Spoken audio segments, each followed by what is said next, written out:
Hello, Cryptonauts, and welcome back to another episode of Cryptocurrency Chat. I am your host, Blockchain John, here with my co-host, Jake Jabarelli, to give you the top 10 daily stats and your crypto news of the day. With that said, how's it going, Jake? Going pretty good, thanks, John. All right, happy Sunday. How was your weekend so far? Pretty good. I had a nice little trip yesterday around this year. It was awesome. Awesome. That was a good filler right there. Enough time for me to refresh CoinGecko. All right, let's start out with Bitcoin settling at $46,741.18 with a 7-day gain of 4.8% and a market cap of $878 billion. Wow. Back up to trillion then. Go Wow. Bitcoin, go. I know. Now we got number 2, Ethereum settling at $3,264.93 with a 7-day gain of 3.6%, and with a market cap of $382 billion. Number 3, Cardano settling at $2.19 with a whopping I haven't seen those kind of numbers in a long time. A 7-day gain of 48.1%. That's crazy. It's going up. Got another bull run for us. That's crazy. Market cap of $70 billion. Okay, number 4, Tether settling at $1 with a 0.2%. With 63. You know what? Speaking of stable coins, do you think stable coins are going to be in the top 10 or eventually they'll fall out?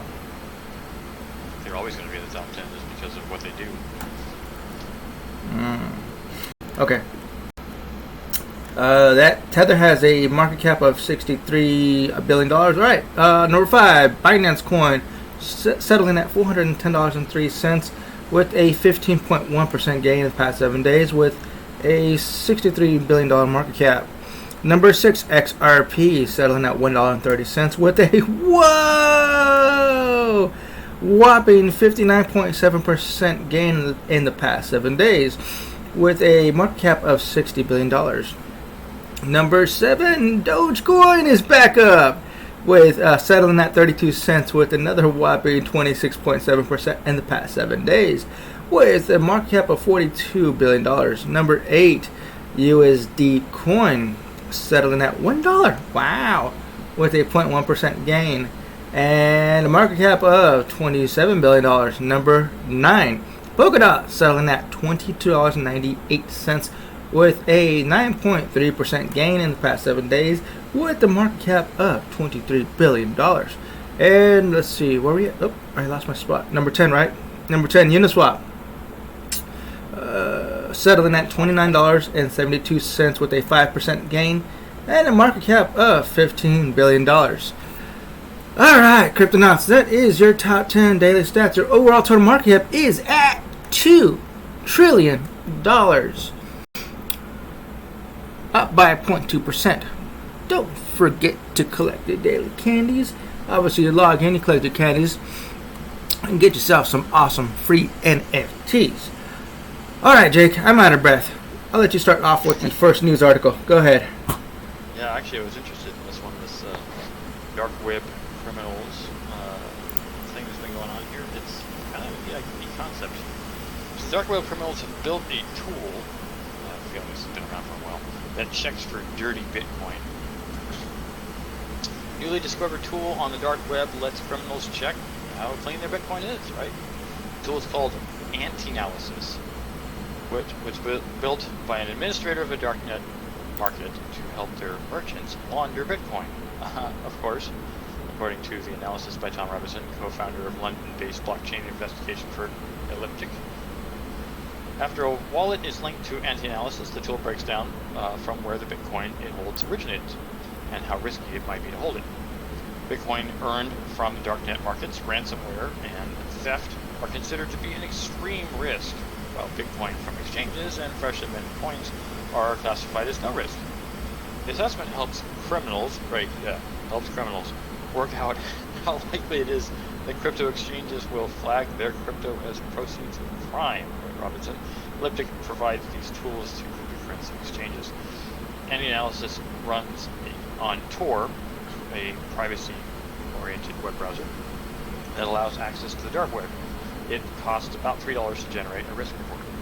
I think that's a pretty good deal. People are typically moving around when it comes to Bitcoin. That is illegally. Elliptic tested the tool and found out it's poor at detecting links to major dark web markets. This is perhaps not surprising, providing accurate blockchain analysis requires significant investment in technology and data collection over long periods of time, said Robinson.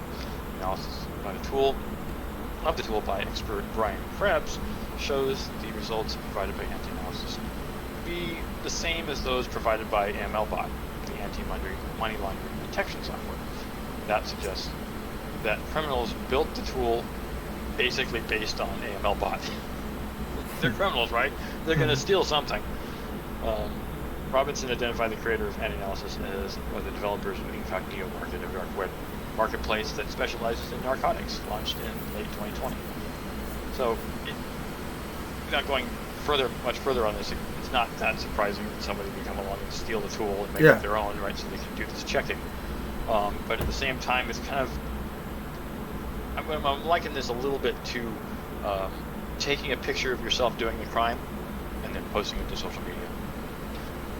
You want the clout of having said, look at me, I'm so amazing, I did this and got away with it. But now we know who you are, where you live, and what Facebook account you are on. So, probably not a good idea to advertise your crime. Yeah. And I get that quote, criminals, which honestly, in my opinion, most criminals are just idiots who happen to find an opportunity. And we're smart enough to understand that if you do it legally, you can still do crime and get away with it, and will be sanctioned by the U.S. Just become a politician. You know? I'm not saying it's easier. I'm just saying there are other ways of doing crime legally. But it's not that weird of an idea, I guess. But it's just like, don't advertise your crime. Do your crime in the shadows. Most criminals do it. It happens all the time, man. This is almost like saying, like I said, hey, I'm a criminal, come arrest me. Yeah. Or when you got those rap artists flashing those guns in their music videos, knowing that they're on parole, they can't be having any kind of weapons. But yeah, okay, all right, buddy. I see you made a music video and you're holding a bunch of guns. All right, next news written by Ek and Jack. Trading for Ethereum NFT collectibles cool down after frenzy. Let's see. Declining sales volume from several top NFT projects suggests that the non-fungible trading frenzy that began 2 weeks ago has cooled down. Data from CryptoSlam shows non-fungible tokens became popular this year after the internet adopted them as decentralized ownership certificates for digital or physical assets. NFT sales exploded in February, but hype around them soon subsided after the market became oversaturated. Of course, I mean, you know what? I don't want to go on my whole frenzy about the Ethereum blockchain. Non-fungible tokens. Okay, let's go. Skip on down here. The CryptoPunks trading frenzy has since subsided. Sales decreased by 73% this week, but its brave spurt helped other crypto collectibles rise to the top. Over the past month, art blocks sales have risen by 710% to a total of nearly $200 million. Sales of the NFT art, which are computer generated according to a random seed phrase, rose by a further 50% this past week, scoring another $61 million last night. Chromie Squiggle number 3784 sold for 750 ETH, approximately $2.3 million. This project's highest sale so far. This is crazy, man. This is crazy. People got a lot of money that they made off of crypto, and they're just dumping it back into crypto. I don't get it, man. I don't get it. I don't see real use case out of this. I mean, if you're gonna play the game, it's like people that collect cars, and then like literally, there's people out there, and this is no joke. I know this because I've been around this sphere for a few years. Classic car collecting. These folks that have these luxury vehicles, not just the classics, but like the super luxury, very rare cars. They go around to these car shows. They show them off. They don't know anything about the car. They have never driven the car, but they're willing to go there and represent themselves as they're the cool person, the cool Hot Wheel. And then they have professionals that come in, that mechanics, evaluators, inspectors, that tell them how cool their car is, just to boast them. That's kind of what this is. NFTs, like, I doubt the majority of these people buying these things have no idea what they are, and I bet you the majority of these cards are literally centralized images attached to this NFT, which means that if the website goes down, boop, the NFT is gone. Ain't nothing. It's gone. You got to stick to IPFS or just, I guess, decentralized data storage, right? It's the hype. People make money off of hype, and people make money off of hype. So it's the FOMO. Really, you're missing out. People are just, oh my gosh, all this money, I can get this thing. But it's the same thing. It's the art world, right?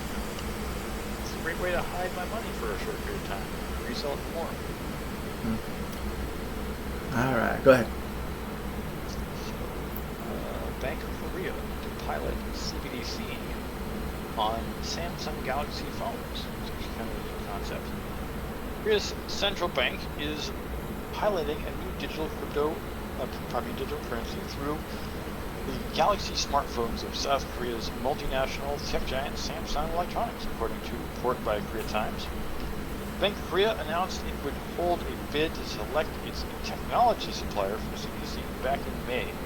After facing stiff competition, the contract was given to Ground X, whose Clayton platform will host the CBDC. Ground X is a blockchain subsidiary of Korean communications giant Kakao. CBDCs are a central bank-backed digital currencies. The aim of CBDC is, sorry if I'm saying it too fast, CBDC is to provide a digital alternative to a country's traditional fiat currency. Some are based on blockchains, many are simply inspired by them. Most countries are researching CBDCs right now, most notably South Korea's rival China, which has been piloting its digital yuan since last April. The Bank of Korea's pilot was launched in June 28th this year, is looking specifically to test the practicalities of digital payments using Galaxy phones. The pilot program aims to ascertain whether it's possible to conduct payments via mobile phones using a digital currency with no internet availability, or to send CBDC remittances to other mobile phones or to other connected bank accounts, an unnamed executive told Korea Times. The first phase, the pilot will run until December. Assess the suitability of the technology. Phase 2, which is expected to run from January through next June, will assess the practicalities of the Bank of Korea, expanding its banking practices to incorporate the CBDC. Samsung has been integrating cryptocurrency into its smartphone hardware since 2019. The launch of the S10 with its built-in cryptocurrency wallet was followed in 2020 by the S20 range, which expanded on the integrated blockchain functionality with the blockchain key store, a feature that enables users to store their private keys to their crypto wallets safely on their devices. Don't lose your device, because that's your key. If the pilot is successful, South Korea will be the first country to offer CBDC's alternative to services like Apple Pay and Google Pay, which enable contactless phone payments without the need of an internet connection. Brilliant. I'm looking forward to seeing how that blockchain functionality works when it comes to that. I mean, obviously you can trade offline, but you have to connect back at some point. I can see why they're doing this, because there's a lot of people still in this world, one, who don't have internet at all, two, don't have a computer. It still blows my mind. I'm not just talking about the older generation, but people who just don't have enough money. And if you want them to be involved in this, you need to be able to do it offline. Well, surprisingly, South Korea is actually more technologically advanced in comparison to something like Venezuela. That's why Venezuela is sticking to SMS, because there's I mean, these folks can't afford over in Venezuela they can't afford $30 phones is as far as the average person's gonna get. In South Korea, you actually do have an infrastructure out there. You have things built out enough in the major cities and that's pretty much what this is going to be targeting right now, is major cities for the CBDCs. Now in Venezuela, you don't really have that. That's why they're sticking to text messages. It's a technology everybody has. The SMS thing, for the most part, everybody knows they need communication techniques. But it's like the thing that weirds me out here in the U.S. is how long we've had certain technologies available and how so many people still don't have it. I get it, it's a big country, but it's like, how can you, I'm guessing there's some way to exist, but knowing what I know about connectivity, internet, the functionality there, and I just can't imagine not having it. Are you talking about the PlayStation? I don't follow what. No, I'm just joking. Just because the PlayStation and the Xbox has been sold out since the newest one has came out, so I'll just throwing little jokes out there, little amateur jokes. That I'm not plugged into that at all. Yeah. All right, let's go on to the next one. Let's see here. South Korea doing big things, of course, but they've always been into crypto for many years, man. I remember reading South Korea and crypto. I mean, for a point there, they were actually dominating the mining power, the Bitcoin mining hash, right? They were number one for a bit there when China was being banned. Why not America? All right, let's see. Did you read this already, or is this something else? Yeah. Dark web. A dark web drug dealer indicted for laundering Go ahead. Yeah. For laundering $137 million in Bitcoin from prison. What? Yeah, from prison. That was the key thing. I was like, what? You did this all from prison? Let's see. A dark web drug dealer from Maryland, known as, Xanax Man, is accused by a Maryland federal court of laundering $137 million worth of Bitcoin from prison. Xanax Man, real name Ryan Ferris, was in prison 3 years ago for selling alprazolam,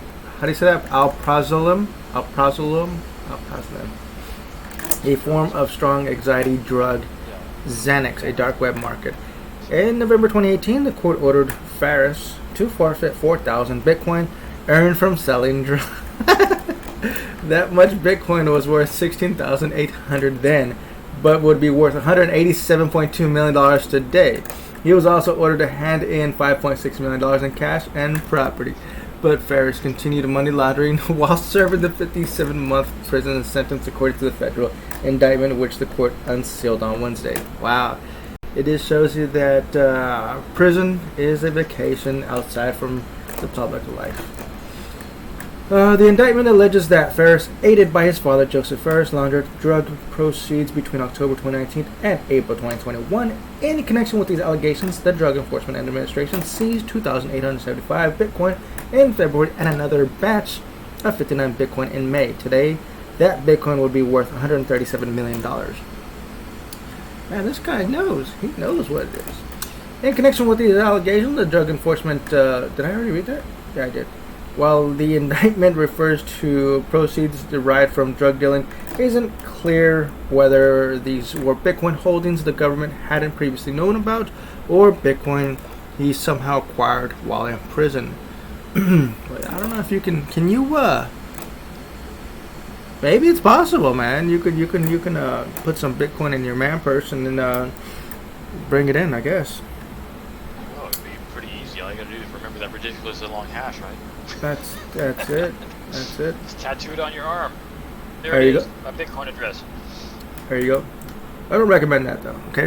For you listening out there, for you watching out there, do not stick any sort of treasure or ledger up your man purse and tattoo your private keys on your body. Okay? Don't do that. Dark web and crypto. Reliable data about the dark web, let alone users on the dark web, is difficult to obtain. In one attempt, blockchain analytics firm Chainalysis estimated that over $800 million in cryptocurrency was sent to dark web markets in 2019. The Silk Road, a marketplace popular for buying illicit drugs on the dark market, was forced to shut down by the FBI in 2013. The agency seized 173,991 Bitcoin, worth $33.6 million at the time, but there's still 444,000 Bitcoin missing. 70,000 Bitcoin that mysteriously moved in November 2020 was part of that batch, according to blockchain analytics firm Elliptic. The U.S. government auctions seized Bitcoin often at a premium. In 2014, venture capitalist Tim Draper acquired 30,000 Bitcoin confiscated from the Silk Road at an undisclosed price. Paris's Bitcoin has yet to hit the market.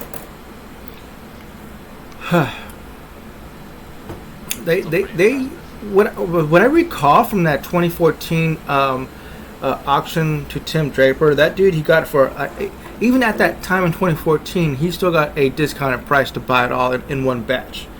So there was a lot of people in the pool. Everybody had a it was like a money, like not a money pool. It was like a lottery. You put your name into the pool, and then the U.S. government decides, okay, we're going to randomly select Tim Draper. We're going to randomly select a lot of people, and whoever's the winner, Tim Draper, whoever wins this is going to pay a discounted price, Tim Draper. But no, everybody was hoping that it wasn't Tim Draper, but it was Tim Draper. Unfortunate. Yeah, I'm sure he paid a discounted price. At least that was what they reported he paid. He probably paid the full price to get the privilege of buying it for a decreased price. Mm-hmm. Regardless, in 2014, that dude, he paid a damn good price for that compared to now. Well, that's always true, right? A lot of people saw the writing on the wall with Bitcoin. They're like, oh, this will be worth a lot of money in the future. Why else would people have put billions of dollars into it? Mm-hmm. They know it's going to be worth something more later.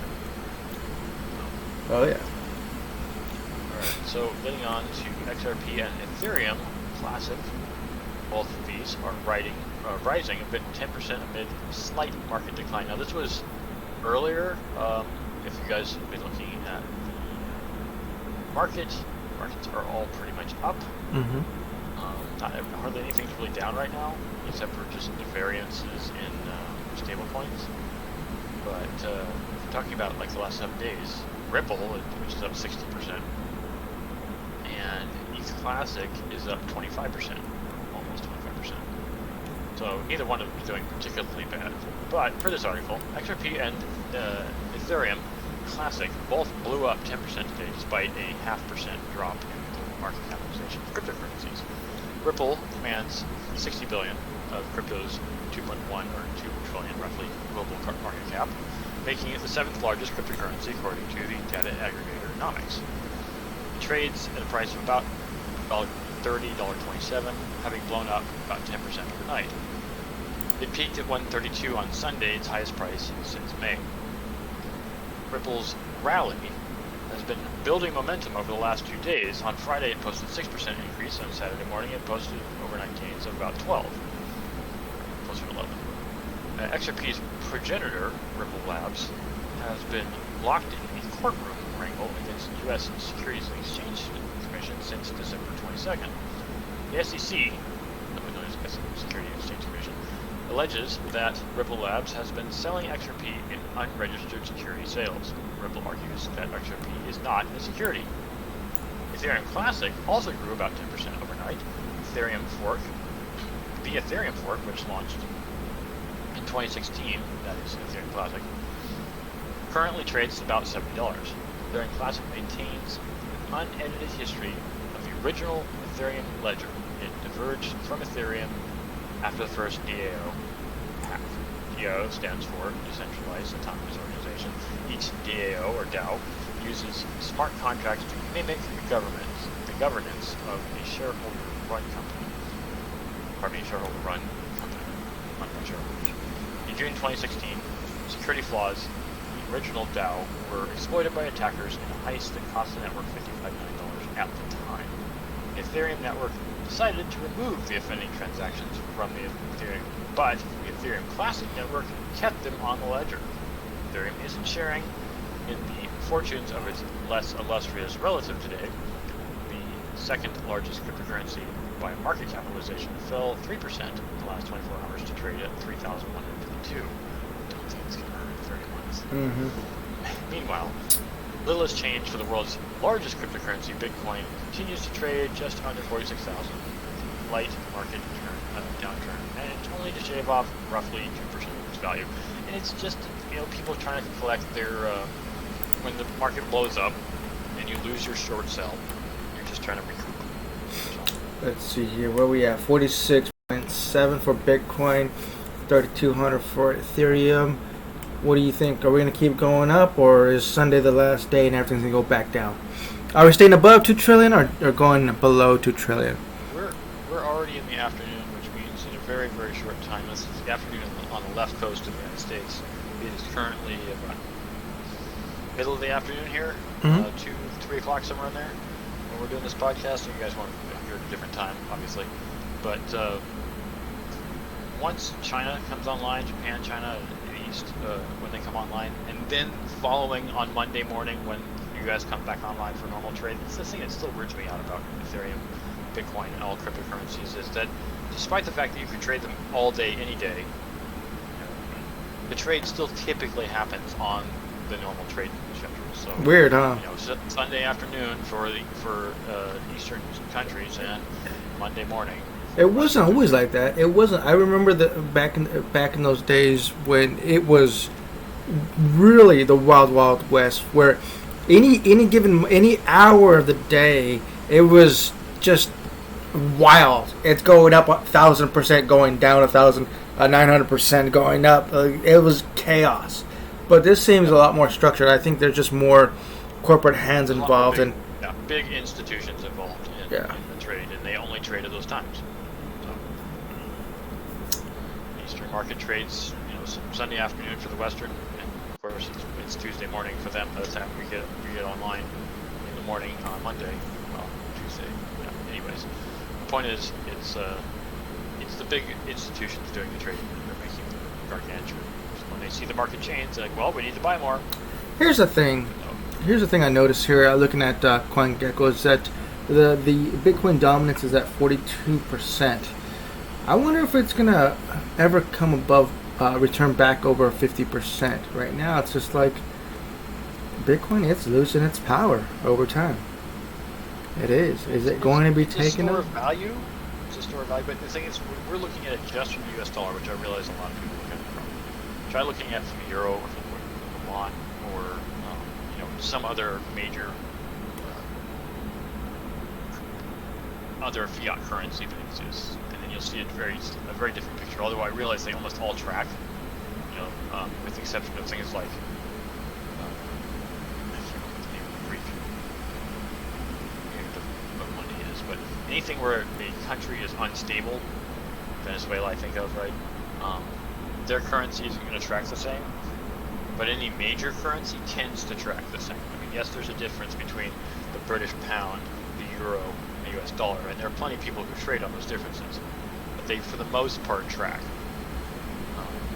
and that's what you see with Bitcoin. So we're watching Bitcoin in U.S. dollars for the most part, but does it track the same everywhere else? No, it doesn't. But is it that far off, or I'm assuming it's floating at the same rate in comparison? Because from what my understanding, CoinGecko is pulling data from all around the world, right? Yeah, from a lot of different sources, sure. So I would assume. I mean, is the price it's running off? I think the price that Bitcoin typically, or that CoinGecko typically bases the trade value between Bitcoin and US dollars is typically on Binance. What's it trending for on Binance right now? And that's what. Is it? No, that would be CoinMarketCap. CoinMarketCap pulls from Binance.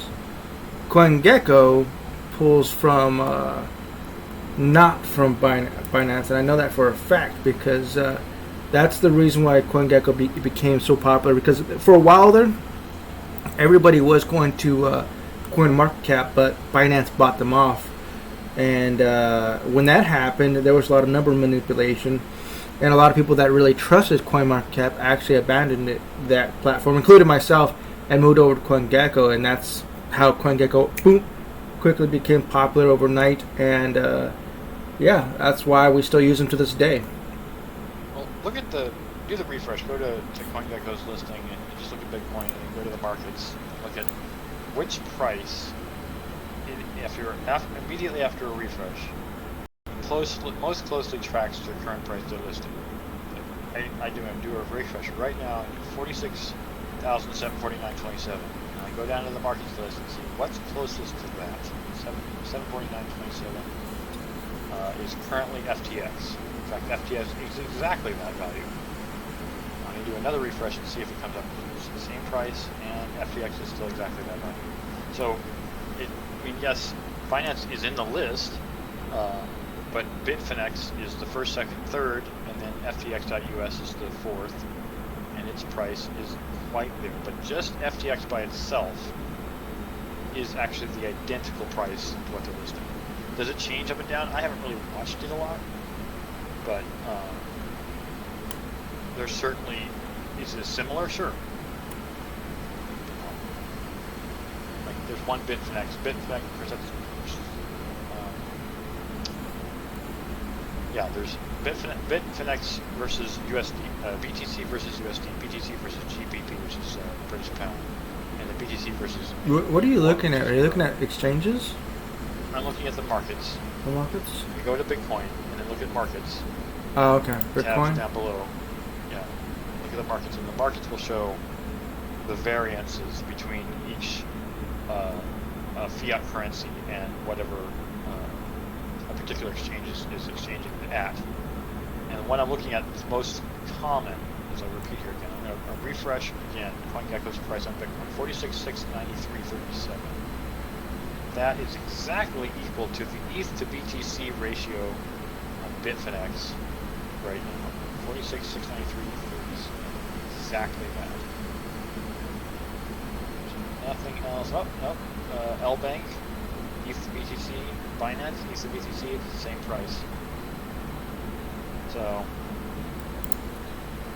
are they taking the average? Probably. Are there a lot of exchanges that are probably pretty close to the average? It's hard to say. It could vary a lot. Well, there you go. Your two satoshis of the day, right? It's an opinion. So, take it or leave it. It's a conspiracy. Alright, Cryptonauts, let's go ahead and wrap this up. With that said, we do have a Discord channel I want you guys to come check out. Also, with the YouTube channel, give a thumbs up, smash the like button, subscribe for more videos.